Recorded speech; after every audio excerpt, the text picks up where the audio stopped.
นี่ทุกคนนี่เขาก็นี่ทุกคนตัวผูมันจะเป็นแบบนี้เนาะทุกคนเบิ่งเลยที่แม่งอันนี้ทุกคนข้าวอยู่ตรงนั้นนี่จะเป็นตัวแม่ทุกคนเบิ่งตามโตเลยเนาะ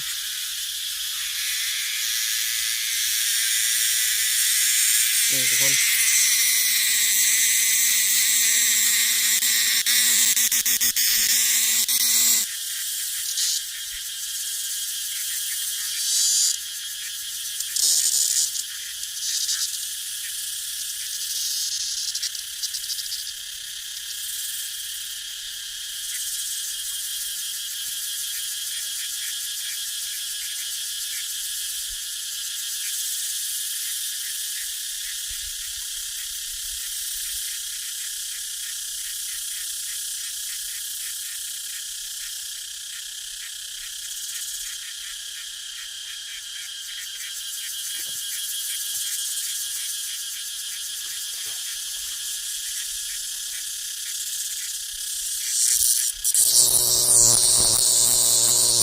เป็นไม่มีดำของเราทุกคน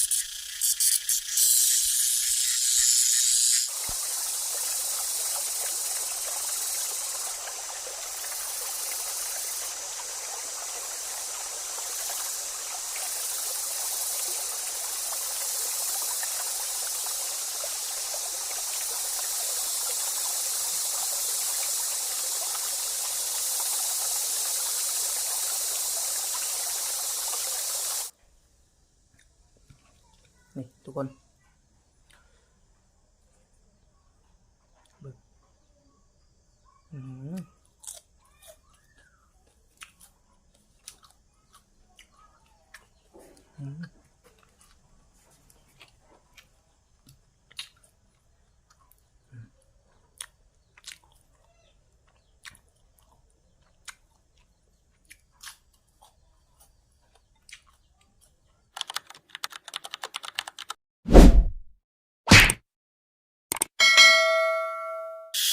กราบทักทายสวัสดีแล้วก็สวัสดีพ่อแม่พี่น้องทุกคนเนาะยินดีต้อนรับพ่อแม่พี่น้องก็สู่สองบ้านทงนาค่ำทุกคนเดี๋ยวมื้อนี้ทุกคนก็มาอยู่กับเบาพ่อนที่เก่าทุกคน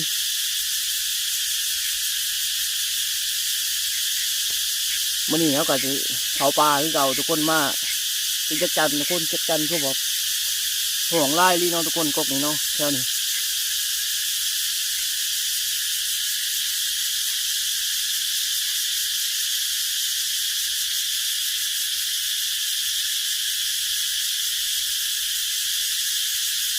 คือแบบห้องขวดไล่ทุกคนฟังเลยฟังเสียงทุกคน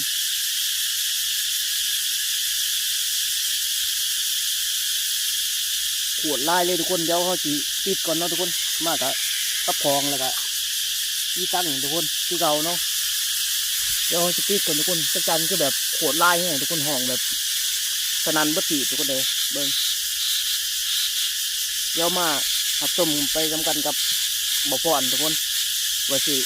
ในไล่หรือบ่อมันนี่ทุกคนแต่จักจันนี่คือห้องไล่แห้งเนาะแต่ว่าโต้นี่บ่เห็นทุกคนเดี๋ยวติดลงมาให้เบิ่งจักตัวหนึ่ง2 โต้ทุกคนไป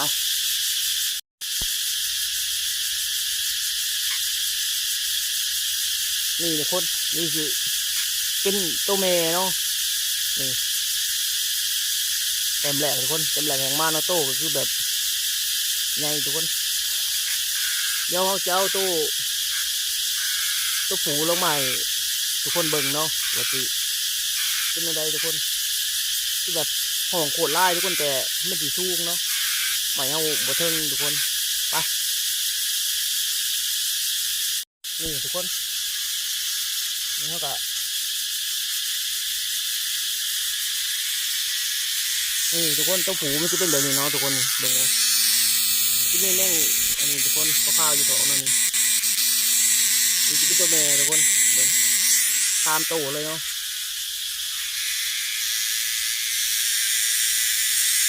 นี่ทุกคน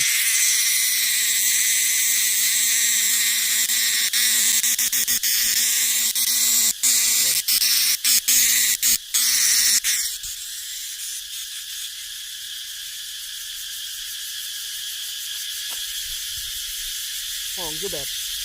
ห้องโคตรลายเลยทุกคนเดี๋ยว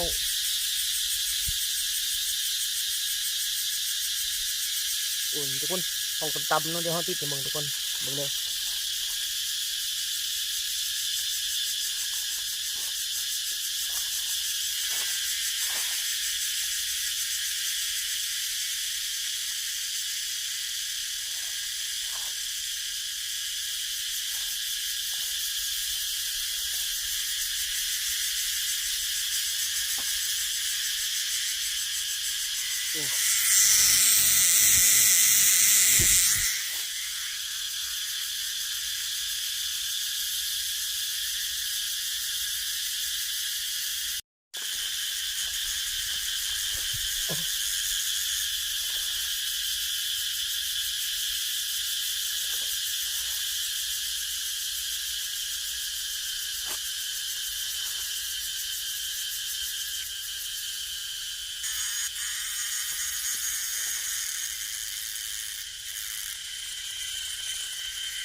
หนุกกระไล่ทุกคนแต่จะได้อย่างเดียวทุกคนเพราะว่า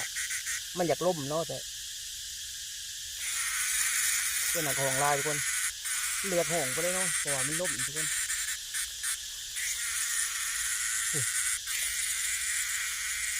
อยู่ป้ายใหม่ทุกคนเลย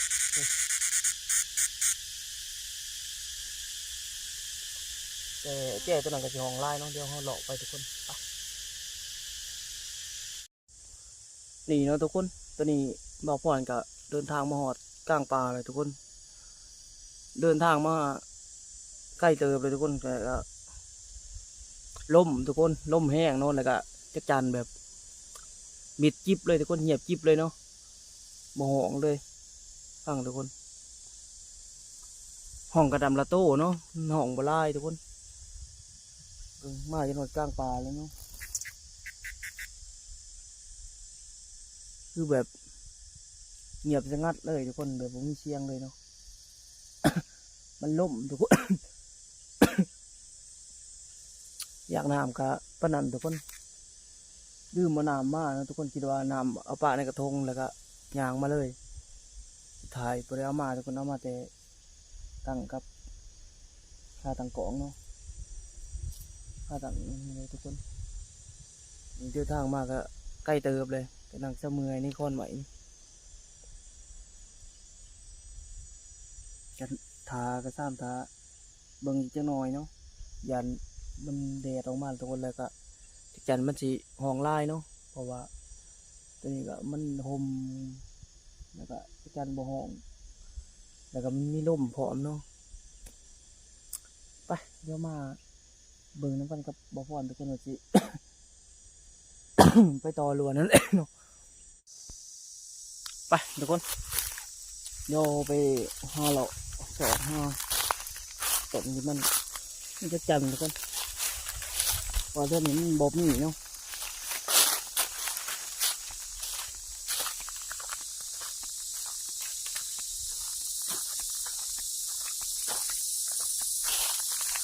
เดินทางคือเก่าทุกคนไป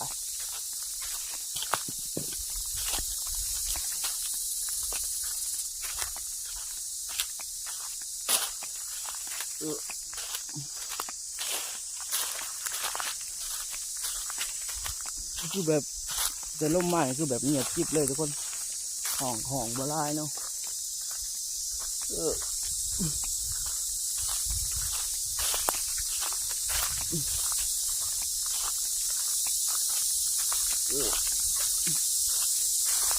ไปทุกคนนี่เนาะตอนนี้ก็เดินทางมาหอดจนลำบวยเลยทุกคนบ่มีทุกคนคือแบบของลายแต่ต้นไม้ทุกคนแล้วก็มิดเลยเนาะความลมมันแห้งทุกคนเล่นน้ำกดเย็นเลยเนาะ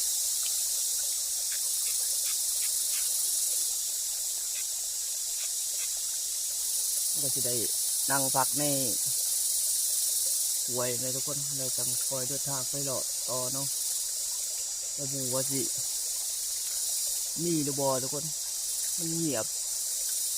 จิ๊บเลยเนาะมันก็แต่ต้นปีผอมเลยทุกคนมันอยู่สูงเนาะไปเดี๋ยวเราไปหาหลังแทงหลังคาหลังนาหลังตาก่อนทุกคนไป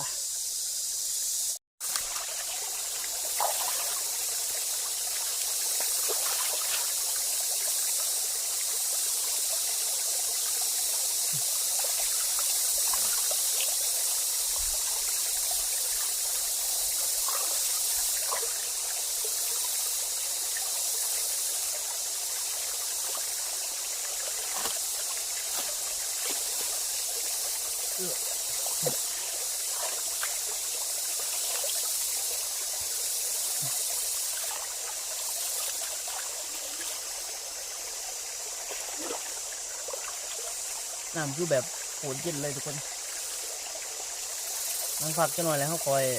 เดินทางไปต่อเนาะ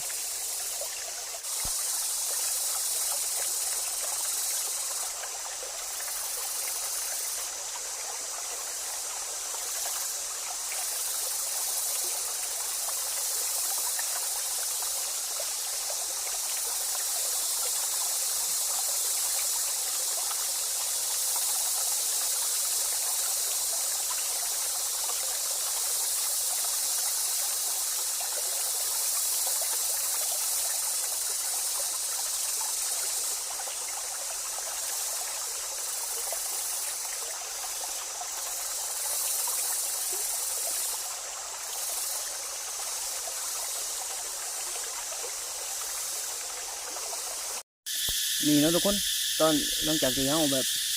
นั่งซ้ำเงยมาเลยตั้งแต่ทุกคนแดดก็เริ่มออกที่กันก็เริ่มห่องอีกเลยทุกคนเริ่มห่องไล่เลยเนาะไปเดี๋ยวเราไปติดน้ำกันเลยทุกคนไปจะได้เราฝากเป็นกำลังใจให้เบาพอนเลยเนาะไปอุ้ยตกเลยทุกคนให้เบิ่งต้องกินไหมเนาะไปทุกคนเดี๋ยวมาถ่ายเบิ่งเนาะไปเบิ่งเห็นบ่ทุกคนเรียกแกงไปได้เนาะ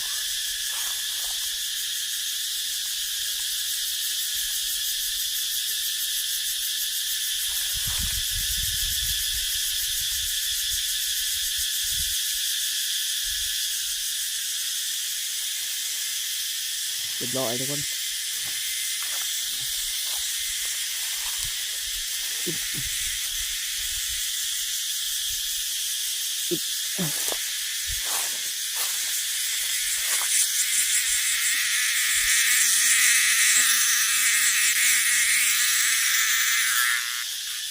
นี่ทุกคน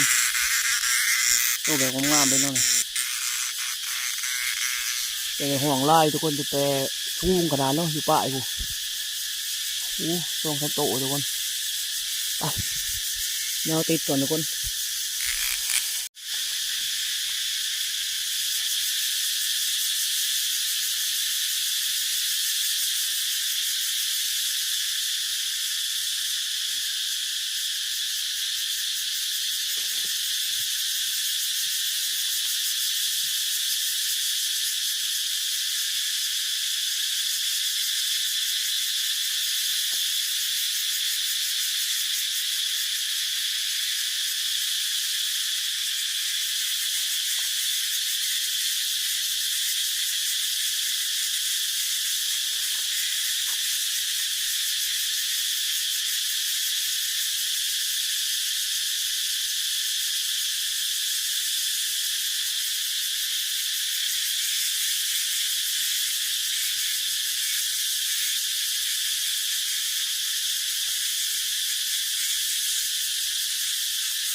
นี่ทุกคน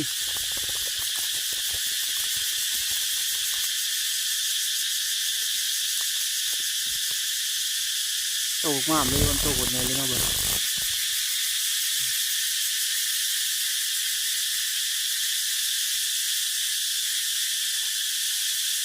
เจ้าทุกคนยังห้องล่าอยู่ทุกคนเดี๋ยวถ่ายเบิ่งเนาะเดี๋ยวบอกพ่อนถ่ายเบิ่งทุกคนไป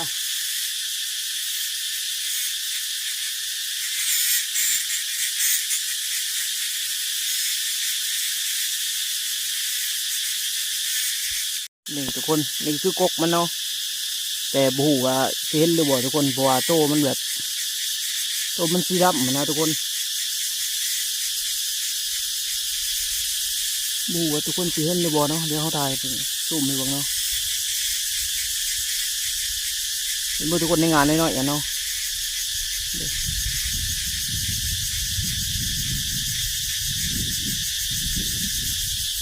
ไปเดี๋ยวติดลงมาให้เบิ่งดีกว่าทุกคนเพราะว่ามันมืดเนาะมันบ่เห็นเดี๋ยวบ่พ่อนสิติดลงมาให้เบิ่งทุกคนเพราะว่ามันมืดเนาะเพราะว่าแดดมันก็อยากแห้งเนี่ยทุกคนแต่เบรกไล่ไปได้นอกกงนี่ทุกคนเพราะว่ามันท่านกลางเดือนทุกคนกลางเดือนนะคือแบบไล่แห้งทุกคนแต่ตอนนี้ยังบอกแบบเบรกไล่ไปได้ทุกคนแต่ยังมีเนาะแต่ว่านี่ปล่อยติดปล่อยเห็นทุกคนเดี๋ยวติดลงใหม่เบิ่งเนาะ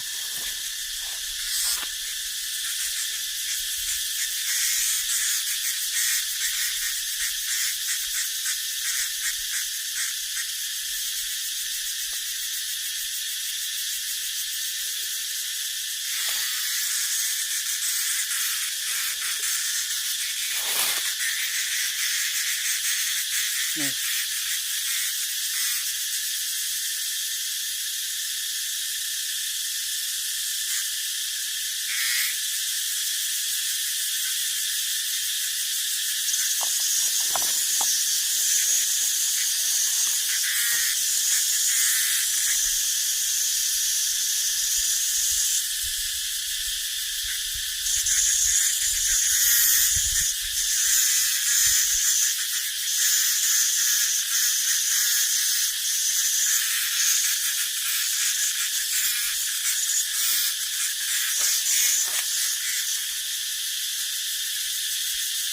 นี่ทุกคน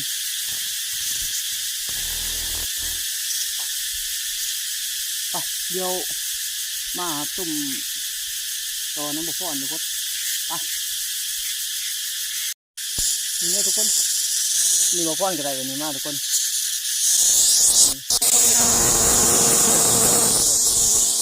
นี่ดำทุกคน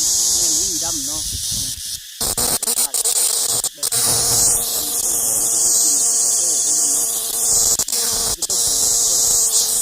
ลังเลยเป็นตัวแหลกมาเลย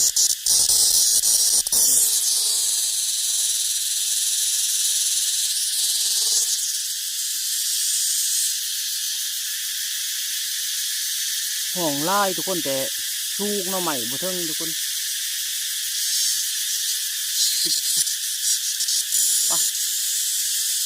เดี๋ยวจะลองเบิ่งกกที่มันไล่ทุกคนเถอะถ้ามันมีไล่แล้วสิขึ้นติดอันนู้นพูดหนึ่งทุกคนตามเลยเดี๋ยวติดลงมาเบิ่งทุกคน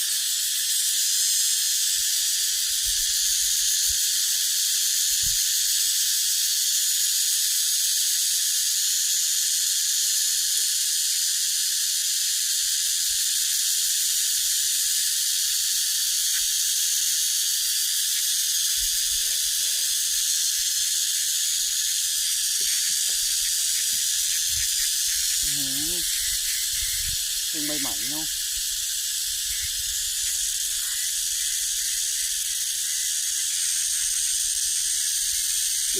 นี่ทุกคน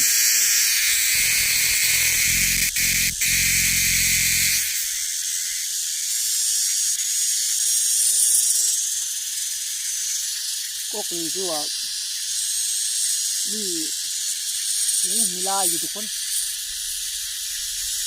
มันจะขึ้นบ่ได้เนาะเพราะว่ากกหน่อยทุกคนต้นหน่อยเป็นกกต้นไม้จิกทุกคน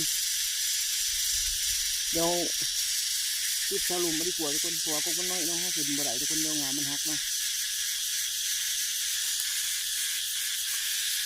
ลังทั้งนั้นลังกะของลายทุกคนแต่บอกพ่อนที่ติดกกนี่แบบให้มันเบิดก่อนทุกคนบ่เบิดดอกเนาะเอาที่ใหม่เทิงทุกคนไปสิว่ากันเนาะไปทุกคน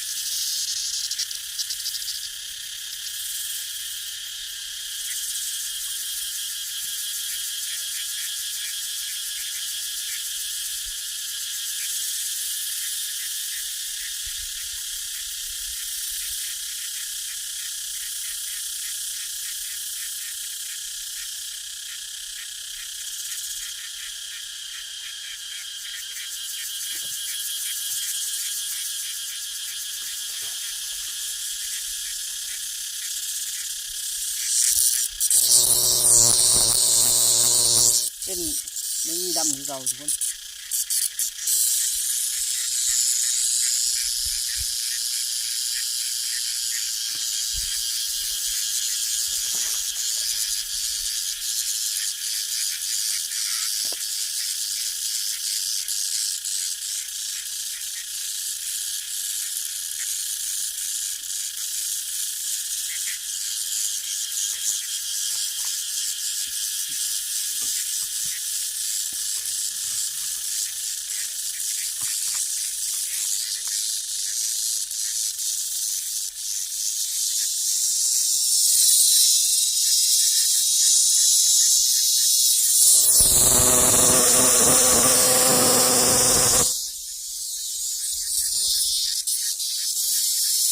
เจ้าทุกคน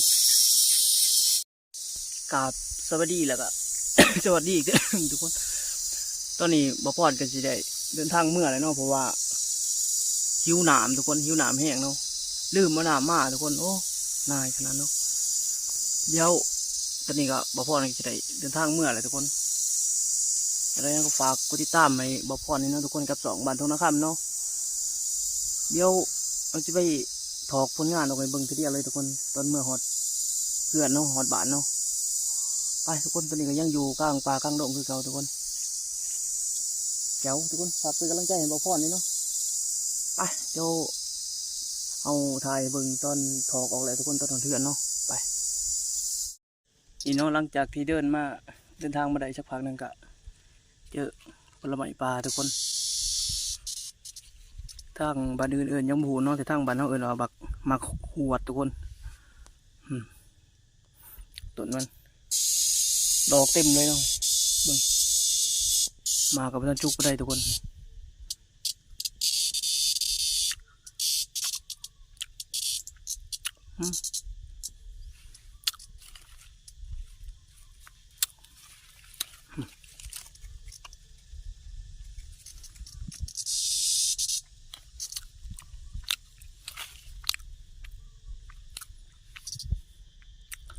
มาก็มาท่านจุกไปได้ทุกคนจะเป็นสีแดงเนาะถ้ามันจุกมันจะเป็นสี สีม่วงเนาะนั่งนะผมพยายามหอดบ้านทุกคนไป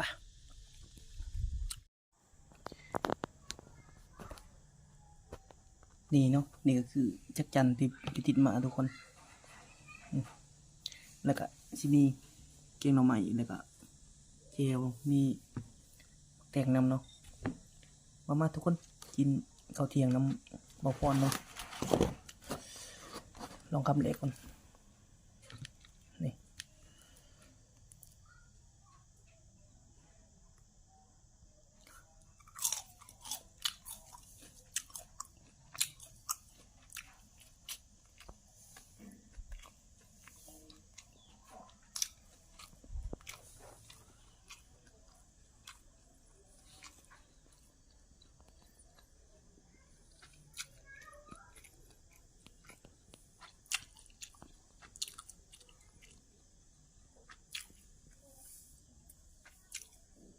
หน่อไม้เนี่ยจะเป็นหน่อไม้ชดๆเลยน้อง